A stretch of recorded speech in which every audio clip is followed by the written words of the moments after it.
అందరికీ నమస్కారం. అమ్మ మాట అమ్మాయి బాట ఛానల్కి స్వాగతం. కథ చెప్పుకుందామా? అంబ పలికింది.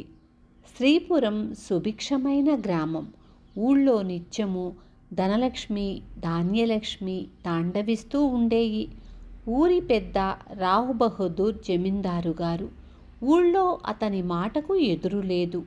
ఎవరింట ఏ సమస్య ఏర్పడినా రావుగారి చేతి మీదుగా అది పరిష్కారం కావలసిందే. గ్రామస్తులు నిరక్షరాస్యులు కావడం చేత ఆ గ్రామానికి అమరిన సదుపాయాలన్నింటికీ జమీందారు గారే బాధ్యుడని చెప్పాలి. అలా ఏర్పడిన సదుపాయాలలో ఒకటి అమ్మవారి గుడి. ఆ దేవాలయం నిర్మాణంలో ప్రతి గ్రామస్తుడి సొమ్ము అంతో ఇంతో పడింది. గ్రామస్తులు ఏటా ఇచ్చిన చందాలతో అమ్మవారికి దాదాపు 1,00,000 రూపాయల విలువ చేసే నగకట్టు ఏర్పడింది. అమ్మవారిని అలంకరించిన రోజున చుట్టుపట్ల కొన్ని ఆమడల దూరం నుంచి జనం వచ్చి ఎగబడేవారు. జమీందారు రావుగారి ధర్మమా అంటూ ఆ ప్రాంతాల అంత గొప్ప గుడి లేదు. గుడి లోపల విలువైన నగకట్టు ఉన్న కారణం చేత గుడికి బలమైన తాళం ఉండేది. దాని తాళం చెవి గుడి తెరిచి ఉన్నప్పుడు పూజారి వద్ద, మిగతా వేళలా జమీందారు గారి వద్ద ఉండేది. దేవాలయంతో రావుగారి కీర్తి బిన్నుముట్టింది.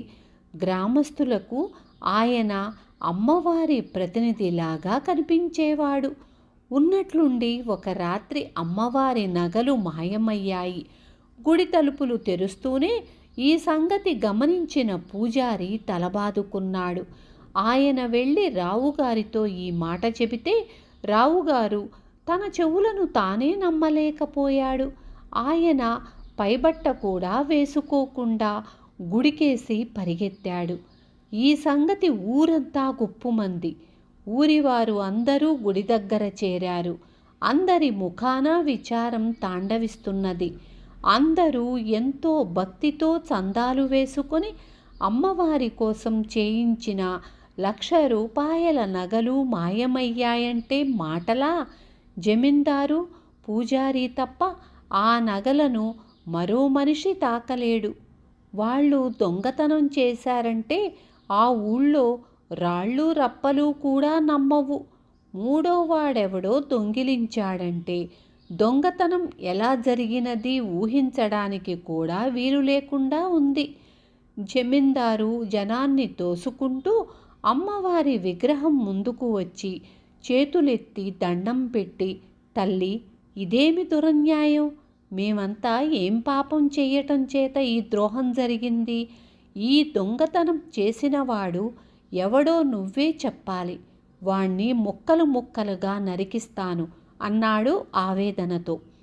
విచిత్రంగా అమ్మవారి విగ్రహం నుంచి మాటలు వినిపించాయి. భక్తుడా, నా మీద భక్తితో మీకు ఉన్న తెలివి కూడా పోతున్నది. నా నగలు దొంగిలించిన వాడు మీలోనే ఉన్నాడు. వాడు చాకలి పేరిగాడు. కానీ వాణ్ణి ఏమీ అనకండి. వాడు అమాయకుడు. పేరిగాడి పేరు వినగానే అందరికీ అరికాలి మంట నెత్తికొచ్చింది. అది వరకు వాడు చిన్న చిన్న దొంగతనాలు చేసి బయటపడి తన్నులు తిని ఉన్నాడు. కానీ ఇంత పెద్ద దొంగతనం చేస్తాడా? అందులోనూ అమ్మవారి సొత్తు. వెంటనే చాకలి పేరిగాణ్ణి బరబరా ఆలయానికి లాక్కొచ్చారు. వాడు తన మీదకు వచ్చిన నేరం విని నాకేమీ తెలియదు బాబు అని కేకలు పెట్టాడు. జమీందారు వాడి పీక పట్టుకుని, ఒరే, అమ్మవారు నిన్నేమీ అనవద్దంది. అంతటి దయగల తల్లి సొత్తు అపహరిస్తావా? ఎక్కడ దాచావో చెప్పు అని అడిగాడు. ఎన్ని విధాల అడిగినా పేరిగాడు దొంగతనం చేశానని ఒప్పుకోలేదు. చివరకు జమీందారు వాణ్ణి గుడిలోకి నెట్టి, జాగ్రత్తగా ఆలోచించుకో, అమ్మవారికి ఆగ్రహం తెప్పించావంటే నెత్తురు కక్కుకొని చస్తావు అని పేరిగాణ్ణి హెచ్చరిస్తూ గుడికి తాళం వేశాడు. మర్నాడు జమీందారు స్వయంగా వచ్చి గుడి తలుపులు తెరిచేసరికి పేరిగాడు నెత్తురు మడుగులో చచ్చిపడి ఉన్నాడు. నగల ఆచూకీ పేరిగాడి ద్వారా తెలుస్తుందని ఆశించిన ఊరి వాళ్లకు ఆశాభంగమయ్యింది. శవాన్ని బయటకు తీసి గుడిని శుభ్రంగా కడిగించి పుణ్యాహవాచనం చేశారు.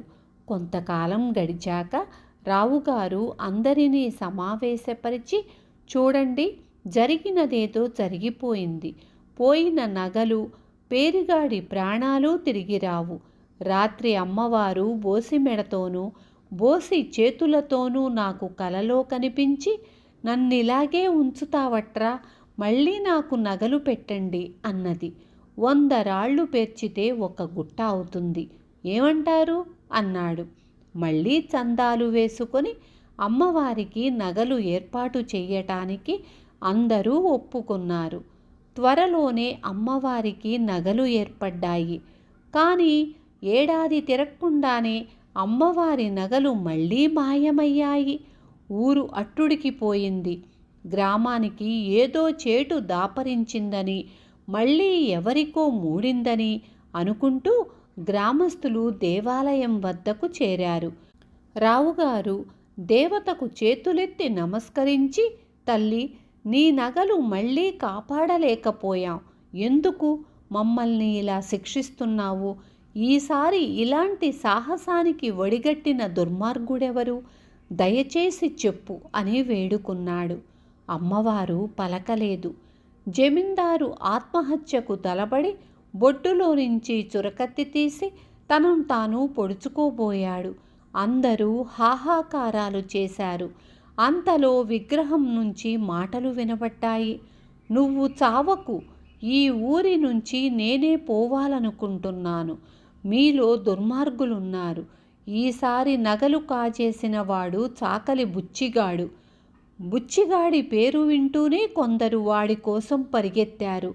రావుగారు మిగిలిన వాళ్లతో, బుచ్చిగాడిని ఎవ్వరూ ఏమీ అనవద్దు. ఈసారి వాడు నగల జాడ చెప్పకుండా చావకూడదు. మళ్ళీ 1,00,000 రూపాయల నగలు మనం తేగలమా అన్నాడు. కానీ ఆయన అనుకున్నట్లు జరగలేదు. బుచ్చిగాడి కోసం వెళ్ళిన వాళ్ళు తిరిగి వచ్చి బుచ్చిగాడు క్రితం రాత్రే బలవన్మరణం పొందినట్లు చెప్పారు.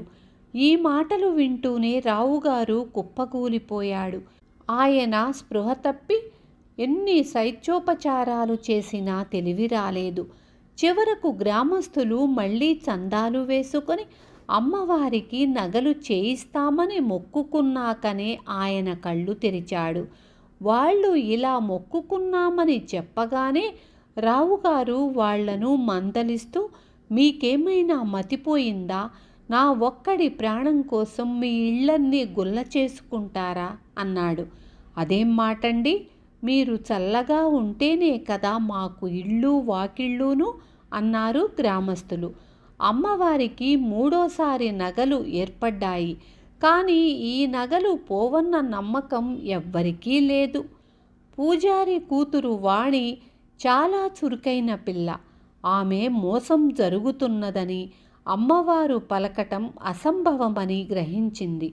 బంగారం మాయమైన తరువాత దొంగగా చెప్పబడిన వాళ్ళు చావటం కూడా ఆమెకు అనుమానాస్పదంగానే తోచింది.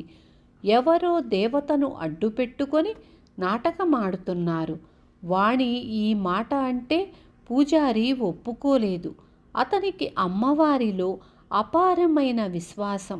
ఈ సమయంలో చిన్నడు తన కుక్కతో ఆ ఊరు వచ్చాడు. ఆ ఊళ్ళో వాణ్ణి గురించి అదివరకే విని ఉన్నవాళ్ళు వాడికి స్వాగతం చెప్పారు. చిన్నడు తిన్నగా వచ్చి గుడిలోనే మకాం పెట్టాడు. వాణ్ణి గురించి వాణి కూడా విని ఉంది. అందుచేత ఆమె గుడికి వచ్చి వాణ్ణి పలకరించి వాడికి జరిగిందంతా చెప్పింది. అంతా చెప్పి ఆమె, నువ్వు ఈసారి నగలు పోకుండా చూడాలి, అంతేకాదు అసలు దొంగను బయట పెట్టాలి, లేకపోతే మళ్ళీ నగలు పోవటమే కాక మరొక అమాయకుడి ప్రాణాలు కూడా పోతాయి అన్నది. చిన్నడు కాసేపు ఆలోచించి, గుడి తాళాలు ఎవరి దగ్గర ఉంటాయి అని అడిగాడు. మా నాన్న రోజు సాయంకాలం అమ్మవారికి దీపారాధన చేసి తాళం వేసి తాళపు చెవులను జమీందారుకిస్తాడు అన్నది వాణి. ఇంకేం, ఈరోజు దీపారాధన నువ్వు చెయ్యి, తాళాలు తెచ్చి నగలన్నీ జాగ్రత్త చెయ్యి. మీ నాన్నకు అనుమానం కలగకుండా ఈ పని చేశావంటే మిగిలినది నేను చూస్తాను అంటూ చిన్నడు తన పథకం అంతా వాణికి వివరించాడు. వాణి ఆ రోజు దీపారాధన చేస్తానంటూ తాళపు చెవులతో గుడికి వెళ్ళి పరిగెత్తి రొప్పుతూ తండ్రి వద్దకు తిరిగి వచ్చి, నాన్న, అమ్మవారి నగలు మళ్ళీ మాయమయ్యాయి, చూద్దువుగానిరా అన్నది. పూజారి ఆదరాబాదరా గుడికి వెళ్ళి అమ్మవారి నగలు మాయం అయిన సంగతి కళ్ళారా చూసి రావుగారి వద్దకు వెళ్ళి ఆ వార్త చెప్పాడు. రావుగారి కళ్ళు చింతనిప్పుల్లా అయ్యాయి. ఆయన గుడికి వచ్చి చూశాడు. నగలు లేని మాట నిజమే, పట్టపగలే నగలు మాయం అయ్యాయంటే నీకు తెలియకుండా ఎలా జరిగింది అంటూ ఆయన పూజారిని చురచురా చూశాడు. పూజారికి నాలుక పిడచకట్టుకుపోయింది. రావుగారు అటూ ఇటూ పచార్లు చేస్తూ ఆలోచించసాగాడు. క్షణాల మీద వార్త ఊరంతా పొక్కింది. మళ్ళీ ఎవరికో చావు మూడింది. దొంగతనం చేసినవాడు చస్తున్నా ఇంకా దొంగతనం జరుగుతూనే ఉంది. ఎంత ధైర్యం! అమ్మవారితో చెలగాటమా? ఆ రాత్రి గడవనిచ్చి మర్నాడు తెల్లవారగానే జనం గుడి దగ్గర చేరారు. రావుగారు దొంగ ఎవరని అమ్మవారిని అడిగాడు. అమ్మవారు మళ్ళీ పలికింది, ఇక మీద నేను పలికేది లేదు. మీలో పరమ దుర్మార్గులున్నారు. ఇంక నాకు నగలు చేయించబోమని మాట ఇస్తే దొంగ పేరు చెబుతాను. అందరూ అమ్మవారి మాటలకు సరేనన్నారు. ఈసారి నా నగలు పట్టపగలే దొంగిలించిన వాడు కొమ్మరి నాగులు అన్నది అమ్మవారు. వెంటనే కొందరు వెళ్ళి కొమ్మరి నాగుల్ని బరబరా ఈడ్చుకొచ్చారు.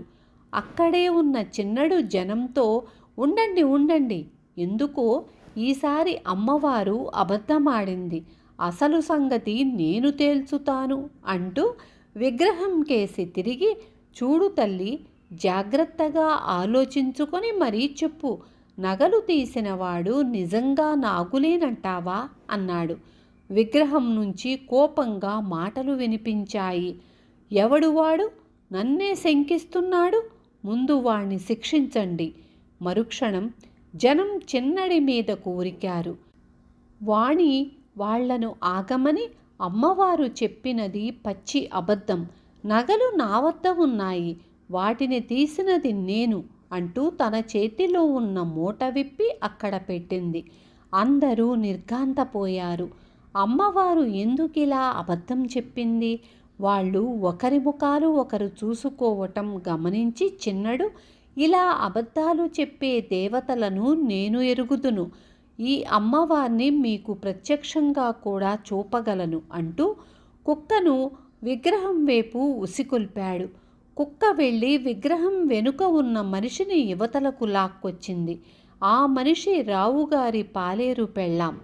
నిజం చెప్పకపోతే చంపేస్తామని బెదిరించిన మీదట అది నగలు ప్రతిసారి కాజేస్తున్నది జమీందారేనని, తనను విగ్రహం చాటున ఉంచి అతను చెప్పమన్న విధంగా చెప్తున్నానని బయటపెట్టింది.